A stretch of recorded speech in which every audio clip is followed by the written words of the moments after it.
तो गाइस कैसे हो आप लोग। तो स्वेलो स्टार ऑरिजिन कॉन्टिनेंट के नेक्स्ट नॉवल के एपिसोड नंबर 210 में आपका स्वागत है।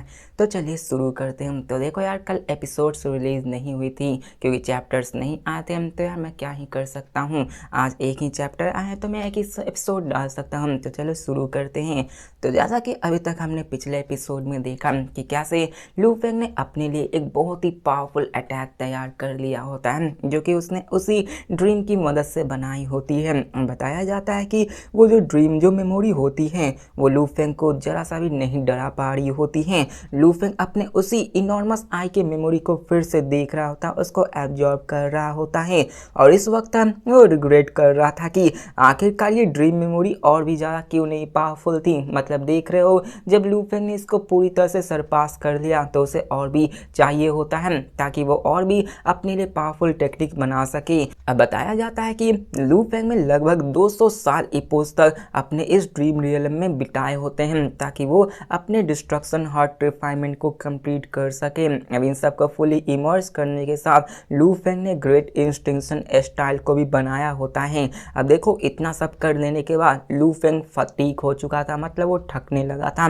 बताया जाता है कि लू फेंग ने साथ में 7 इमोशन हार्ट रिफाइनिंग टेक्निक की वजह से उसके जो इमोशंस होते हैं वो फ्लक्चुएट करने लगते हैं, वो बढ़ने घटने लगते हैं। यहाँ तक कि उसकी जो माइंड की पावर होती है वो भी थकने लगती है, वो भी कम होने लगती है। जहाँ पे लू फेंग कहता है कि लगता है ये समय आ चुका है अपने बॉडी और अपने माइंड को रिलैक्स करने का। वो कहता है कि मैंने ग्रेट डिस्ट्रक्शन मेथड और साथ में 7 इमोशंस मेथड को चूज किया है ताकि मैं अपने माइंड को ट्रेन कर सकूं, लेकिन लगता है कि मुझे अपने माइंड को 7 इमोशंस मेथड का यूज करके रिलैक्स करना होगा। लू फेंग इसके बारे में सोचता है, इमीडिएटली एक्शन ले लेता है। लू फेंग अपनी क्लोन को जो कि हुआंग सिटी में छोड़कर बाहर निकल पड़ता है सी किंगडम की डायरेक्शन में, ताकि वो अभी अपने लाइफ के मजे ले सके, क्योंकि लू फेंग ने अभी तक शुरुआत से लेकर अंत तक सिर्फ कल्टीवेशन पे ही ध्यान दिया है। और लू फेंग फाइनली कहता है चलो आज पार्टी करते हैं, और इस चैप्टर में ऐसा होने वाला भी है। दिखाया जाता है लू फेंग को जो कहता है कि मैं हमेशा से फूड किंगडम के मास्टर्स को कंप्लीटली ख़त्म करना चाहता हूँ, कंप्लीटली मारना चाहता हूँ, मैं अपने मास्टर का बदला लेना चाहता हूँ। लेकिन मैं अभी भी फूड किंगडम के बारे में उतना नहीं जानता कि फूड किंगडम की पावर कितनी है, उसके लेवल कितने ऊपर जाते हैं। लू फेंग अपने ब्लैक ड्रेस में निकलता है और वहाँ निकल पड़ता है शहर में। उसे कई सारी जगह के बारे में पता था इंटेलिजेंस की वजह से, लेकिन लू फेंग यहाँ पे इस वक्त अपनी आंखों से वहाँ पर जाकर देखना चाहता था। वो टूर पे निकल पड़ता है इस मेन लैंड में, जहाँ पे लू फेंग जाते हुए भी 7 इमोशन माइंड रिफाइनिंग टेक्निक को यूज कर रहा होता है। लू फेंग सारे शहर को विजिट करता है, सभी तरह के म्यूजिक, सभी तरह के इल्यूजन को एक्सप्लोर करता है, डेलिकेट्स डांसेज, म्यूजिकल पीसेज, इन सभी को एंजॉय करता है। दिखाया जाता है कि लू फेंग इन सब को एंजॉय करते वक्त 7 इमोशंस हार्ट रिफाइनिंग मेथड का भी यूज करता है, जिसके कारण उसकी जो खुशी की जो लिमिट होती है वो 100 गुना तक बढ़ जाती है। लू फेंग पूरी तरह से मजे में डूबा हुआ था। गाना अच्छा लगता, क्या था, बहुत खूब बहुत खूब, वहाँ के डिलीशियस फूड का था। जिसके फूड अच्छे नहीं होते उसको फटकार भी लगाता, जिसके फूड अच्छे होते उसको रिवॉर्ड्स भी दिया करता था। और यहाँ पे उसने एक बतने को पूरी के पूरे 100 ऑफ कॉस्मिक सैंड्स ऐसे ही दे दिए थे, जिसको देखकर वो ओनर बहुत ज़्यादा एक्साइटेड हो जाता है। अब दिखाया जाता है कि पैसे तो दे दिए थे, लेकिन उस ओनर ने बहुत ही घटिया खाना बनाया होता है, जिसके कारण वो उसे एक थप्पड़ लगाता है कि आखिरकार मैंने तुझे पैसे क्यों दिए थे जब तू मुझे अच्छा खाना नहीं बना के खिला सकता है। मतलब यहाँ पे पहली बार लू फेंग का हम लोग ऐसी टेम्पर देख रहे हैं। अब लू फेंग पता चलता है कि लू फेंग ने जिसको पैसे दिए होते हैं उस बंदे ने नहीं बल्कि उसके डिस्पल ने कुकिंग की होती है। ये बात लू फेंग को बिल्कुल भी पसंद नहीं आती, जिसके बाद वो वहाँ से निकल पड़ता है। पता चलता है वो म्यूजिशियन के पास जाता है जहाँ पे वो म्यूजिक भी सुना करता था। वहाँ पे दिखाया जाता है कि उस फटकार के कारण वहाँ का म्यूजिशियन भी डर जाता है कि ये बंदा इतना ज़्यादा खतरनाक है, मुझे गाने को अच्छे से बनाने दो। और गाने को सुनकर वो थोड़ा सा रिलैक्स होता है।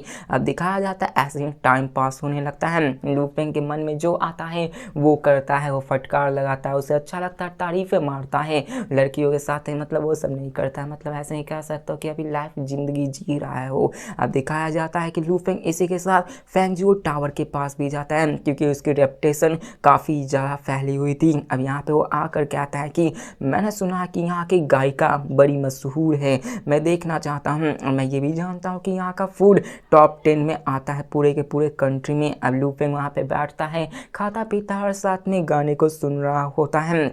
अब यहाँ पे इतनी अच्छी शराब नहीं होती हैं। लू फेंग ने काफ़ी ज़्यादा शराब को भी टेस्ट कर लिया होता है, जहाँ पे पीते पीते तो लू फेंग का मन ही भर चुका था, उसको कोई अच्छा ही नहीं लग रहा था, उतना पावरफुल नहीं था जो कि पहले जैसा पीते ही लू फेंग के माइंड को रिफ्रेश कर सके। अब लू फेंग वहाँ पे शराब पीता है, म्यूजिक बज रही होती है, वहाँ पे डांसर नाच रही होती है और दिखाया जाता है वहाँ पे एक लेडी को जो कि काफ़ी ज़्यादा खूबसूरत होती है, जो कि गायिका होती है, मतलब म्यूजिशियन जो गाने बजा रही होती है, और साथ में वो बांसुरी को लेकर बजाने लगती है, और ये बांसुरी जो बजती है वो काफ़ी ज़्यादा सुनहरी होती है, मानो वो लू फेंग के सोल तक को छू गई हो, लू फेंग को एंजॉय दिलाने लगती है।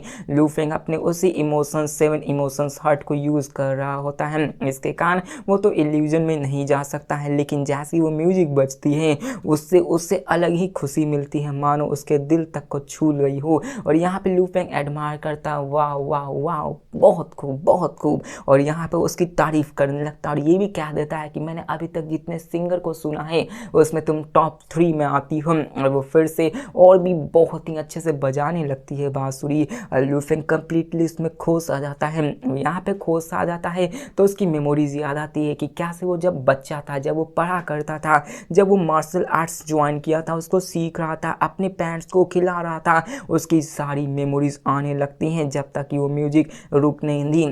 अब ये लू फेंग रोकता है, जब म्यूजिक रुक जाता है उसकी आंखों से फिर से इतने दफ़ा बाद आंसू निकल रहे होते हैं, और लू फेंग कहता है कि मैं तो बिना जाने ही अपने फैंटेसी वर्ल्ड में चला गया था। लू फेंग काफ़ी ज़्यादा सरप्राइज हो जाता है, जिसके बाद वो उसी स्नोविंड टावर के मास्टर की तरफ देखने लगता है और कहता है कि मैंने जितने भी म्यूजिशियन से मिले हैं उसमें तुम रैंक 1 में आती हो।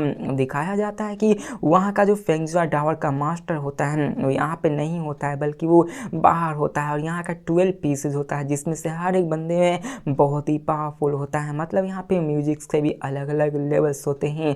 और यहाँ पे वो उसकी तारीफ करते हुए कहता है कि इसकी विल पावर तो बहुत ही ज़्यादा स्ट्रांग है। जहाँ पे लू फेंग उठने के बाद कहता है, जहाँ पे वो कहता है कि ऐसा लगता है कि इसकी विल पावर और माइंड जो कि केओस रेलम तक नहीं आई है, लेकिन वो उसमें बहुत ही पास है। अब लू फेंग को टैलेंट बहुत ही पसंद थे और यहाँ पे वो म्यूजिक में जीनियस थी, इसलिए लू फेंग यहाँ पे उसकी एडमायर करता है, वो फैसला करता है इसको अपना डिस्पल बनाने के लिए। अब दिखाया जाता है कि वो उसकी तरफ देख ही रहा होता है, लेकिन जो ओनर होती है म्यूजिक ख़त्म करने के बाद डायरेक्टली वहाँ से निकल पड़ती है, जिसको देख कर लू फेंग भी हैरान होता है। जहाँ पे दिखाया जाता है जितने भी गेस्ट होते हैं वो वहाँ से तो निकल जाते हैं हैरान होकर वहाँ से कि यार म्यूजिक ख़त्म हो गया, अब क्या ही किया जाए। अब जैसे ही ओनर ऑफ फेंगजुआ वो वहाँ से निकलती हैं, उसकी नज़र उसी ब्लैक मैन पे जाती है जो कि ब्लैक रॉब पहने हुए था, और वहाँ पे उसकी तरफ देखने लगता है। वो उससे जाकर कहती है कि हमारे फेंगजुआ टावर में इस जगह पे गेस्ट का आना बहुत ही फॉरबिडेंट है, आखिर आप यहाँ पे कैसे आ सकते हो, और यहाँ आपको यहाँ पे किसी फॉर्मेशन का सेंस नहीं हो रहा है। अब फेंगजुआ टावर की ओनर थोड़ी सी कंफ्यूज होती है इस बंदे को लेकर, लेकिन हमें दिखाया जाता है उस ब्लैक मैन कपड़े वाले पहने को बंदे जो कि कोई और नहीं लू फेंग होता है, वो पी रहा होता है, अपने शराब को नीचे रखते हुए कहता है कि तुम टियांगजू वुमेन ट्राइब में बॉर्न हुई हो, तुम यहाँ पे इटर्नल ट्रू गॉड के लेवल तक कल्टीवेट की हो, और तुम्हें कोई मिस्टीरियस फोर्स कंट्रोल कर रहा है ना, मैंने सही कहा ना। लू फेंग उसकी तरफ देखने लगता है। अब ये सुनकर उस ओनर का फेस बहुत ही चेंज हो जाता है। वो झुकते हुए कहती है कि योर एक्सेलेंसी को मैं ग्रेट करती हूँ, यहाँ पे मुझे कहना मुश्किल है, मैं आपके स्ट्रेंथ को जज नहीं कर पा रही हूँ। तो लू फेंग उससे एक्साइटेड होते हुए पूछता है कि मेरे पास 10 रजिस्टर्ड डिस्पल्स है, क्या तुम मेरी 11th रजिस्टर्ड डिस्पल बनना चाहती हो। अब यहाँ पे लू फेंग ने ऑलरेडी प्लान कर रखा था कि यहाँ पे वो कुछ रजिस्टर्ड डिस्पल्स को भी अपने अंदर लाएगा, और ये सुनते ही फेंगजुआ टावर थोड़ी सी निराश हो जाती है, दुखी हो जाती है, और यहाँ पे वो कहती है कि ज़्यादा लंबा अरसा पहले हो चुका है। वो यहाँ पे बहुत ही पावरफुल मास्टर उसे अपना डिस्पल बनाना चाहते थे और यहाँ पे वो लेडी कहती है कि योर मिनिस्ट्री ये जानते हैं कि मैं अभी निराशपूर्वक हूँ, आखिरकार मैं आपका डिस्पल कैसे बन सकती हूँ। अब यहाँ पे वो कहती है कि मैं आपको निराश करने वाली हूँ। अब यहाँ पे लू फेंग उसकी तरफ देखता है और लू फेंग अपने मन में जान जाता है कि उसके माथे पे एक मार्क बना हुआ है जो कि असल में उसको कंट्रोल किए हुए है, यहाँ तक कि वो खुद से सुसाइड भी नहीं कर सकती है। जिसके साथ लू फेंग कहता है डिस्पर्स मतलब खत्म हो जाओ और दिखाया जाता है कि उसके चारों तरफ एक पावर घूमने लगती है और इसी के साथ जो उसके माथे पे जो निशान होती है वो डिसअपीयर हो जाती है, मतलब जो चीज़ उसे कंट्रोल कर रही होती है वो खत्म हो जाती है। लू फेंग कहता है कि अब तुम आज़ाद हो। लू फेंग उसकी तरफ देखने लगता है। स्नोई टावर मास्टर को विश्वास नहीं होता कि आखिरकार ये कैसे हो गया। उसे लगता है, उसे ये महसूस होता है कि जो पावर उसे कंट्रोल कर रही है वो ख़त्म हो चुकी है और काफ़ी ज़्यादा एक्साइटेड हो जाती हैं और वो उस लू फेंग के सामने झुकते हुए कहती है कि ये डिस्पल जू फेंग यू अपने मास्टर को ग्रेट करते। अब लू फेंग काफ़ी ज़्यादा सेटिस्फाइड होती हैं। अब दिखाया जाता है कि वो लेडी कहती है मास्टर ये जो पावर जो मुझे कंट्रोल करे तो काफ़ी ज़्यादा पावरफुल है और ये आपको रिपोर्ट जरूर करने आएंगी। अब लू फेंग स्माइल करता है, ऊपर देखता है और कहता है कि चलो वो लोग आएंगे। अब देखो जो लोग कंट्रोल किए हुए होते हैं इस लेडी को, वो उनको पता चल जाता है कि किसी ने उनके सील को हटा दिया है और वो यहाँ पर आ जाते हैं और तभी दिखाया जाता है आसमान का सीन जहाँ पे वर्ल्ड में से एक बहुत बड़ा मॉन्स्टर बाहर निकलता है जो कि पूरे के पूरे बिलियंस ऑफ किलोमीटर्स को कवर कर रखा होता है। और आते ही कहता है कि आखिर किस गॉड किंग की इतनी हिम्मत जो कि मेरे सीज किए हुए सब ऑर्डिनेट के ऊपर से मेरे सीक्रेट मैटर को ब्रेक करने की हिम्मत की। अब लू फेंग भी उसकी तरफ देखने लगता है। अब यहाँ पे हमें दिखाया जाता है उस बंदे को जो कि पहचान जाता है कि ये बंदा कोई और नहीं लुओ है। वो कहता है कि तो ये तुम हो लुओ ही जो कि डाओ सेक्ट से बिलोंग करता है। वो कहता है कि लुओ ही तुम में पावरफुल सीक्रेट टेक्निक को जानते थे ये कितना पावरफुल, लेकिन फिर भी तुम्हारी इतनी हिम्मत जो कि तुमने ऐसा किया। तो यहाँ पे हमें ओनर ऑफ फेंग जो टावर को दिखाया जाता है जो जैसे ही लूहे के बारे में सुनती वो हैरान हो जाती है क्योंकि गॉड लुकिंग लुओ हिम इस सराउंडिंग टेरिटरीज में काफ़ी ज़्यादा फेमस होते हैं और साथ में उनके डाहो सेक्ट की एस्टेब्लिश के कारण तो और भी पॉपुलैरिटी बढ़ चुकी है। लू फेंग खड़ा होता है और कहता है कि हाँ मैं लुओ हूँ, आखिर तुम कौन हो, आखिरकार तुम इतने सिक्रेटिव क्यों बने हुए, क्या तुम अपनी आइडेंटिटी को रिवील नहीं कर सकती। तो बंदा कहता है कि मैं कौन हूँ, तुम्हारी इतनी पावर नहीं कि फर्स्ट लेवल में होकर तुम मेरे बारे में जान सको। और जिसके बाद वो बंदा कहता है कि मैं अपने सब ऑर्डिनेट को यहाँ से ले जा रहा हूँ, अगर तुम्हारी हिम्मत हुई मुझे रोकने की तो यहाँ पे मुझे ब्लेम मत करना तुम्हारे डो सेक को बर्बाद करने में। जिसके बाद वो अपने हाथों को बढ़ा के उस लेडी को पकड़ कर ले जाने लगता है और यहाँ पे काउंटलेस चीज़ें आके उसको पकड़ लेती है और यहाँ पे जितने भी बंदे होते हैं उन सबको देख रहे होते हैं। लू फेंग उसकी तरफ देखता है और कहता है कि ठीक है कोई बात नहीं, तुम अपने आइडेंटिटी को मत बता। जिसके बाद दिखाया जाता है ओनर ऑफ फेंगजुआ टावर को जो कि इन चीज़ को नर्वसली देख रही होती है क्योंकि वो हाथ अभी उसको पकड़ने के लिए आ रहे होते, लेकिन लू फेंग इतनी आसानी से तो ऐसे होने वाला नहीं था। वो अपने नाइफ को निकालता कहता जाओ और दिखाया जाता है कि इटर्नल लाइट ऑफ केयर्स उसके तरफ आगे बढ़ने लगती है और वो ब्लेड उसको बड़ी ही आसानी उससे उसके पान को डिस्ट्रॉय कर देती है। वो दिखाया जाता है कि वो मक्खन जैसे कट जाती हैं जिसको देखकर वो जितने भी बंदे होते हैं वो पूरी तरह से हैरान होते हैं, यहाँ तक कि वो बंदा भी हैरान हो जाता है कि आखिरकार ऐसा हो कैसे सकता है। वो जितने भी टावरिंग फिगर वो सब देख रहे थे वो भी पूरी तरह से हैरान होते हैं। अब दिखाया जाता है कि वो नाइफ बड़ी आसानी से उसकी बॉडी को दो हिस्सों में काट देता है। अब यहाँ पे ये देख कर तो वही बंदा हैरान हो जाता है, कहता है लुओ ही क्या तुम अपने डिवाइन किंग के सेकेंड स्टेज पे आ चुके हो। अब उस फिगर को विश्वास नहीं हो रहा होता है क्योंकि जिस तरह की ये पावर को लू फेंग ने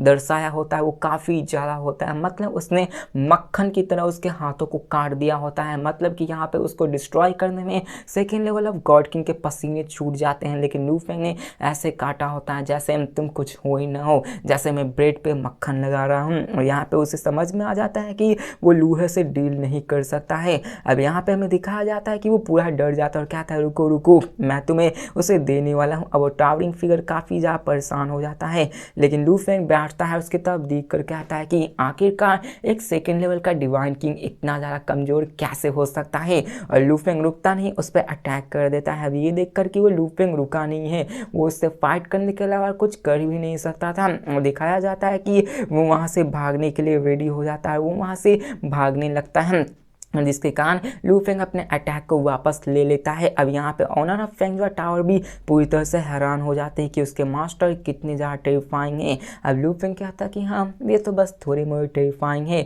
जिसके बाद वो उसकी तरफ देख करके आता है कि चलो मेरे साथ हुआंग सिटी में, क्या तुम्हारे पास कुछ ऐसा है जिसे तुम प्रिपेयर करना चाहती हो। तो वो कहती है कि मास्टर मुझे अपने ट्राइब को भी अपने साथ लाना है। तो वो कहती है ठीक है, जिसके बाद लू फेंग अपनी बॉडी के एक और क्लोन को बनाता है, जिससे कि वो उसके साथ जाके अपने टावर अपने हुआंग सिटी में ले आ सके, ताकि कोई भी उसको बीच में परेशान ना कर सके। जिसके बाद दिखाया जाता है कि वो उधर निकल जाता है और लू फेंग अपनी टूर को कंटिन्यू करता है, जिसके साथ हमें यू स्टेट से उसके पास मैसेज आता है, मतलब लू फेंग के पास मैसेज आता है जो कि कहता है कि लू हे मैंने सुना है कि तुम डिवाइन किंग के सेकेंड लेवल पे आ चुके हो।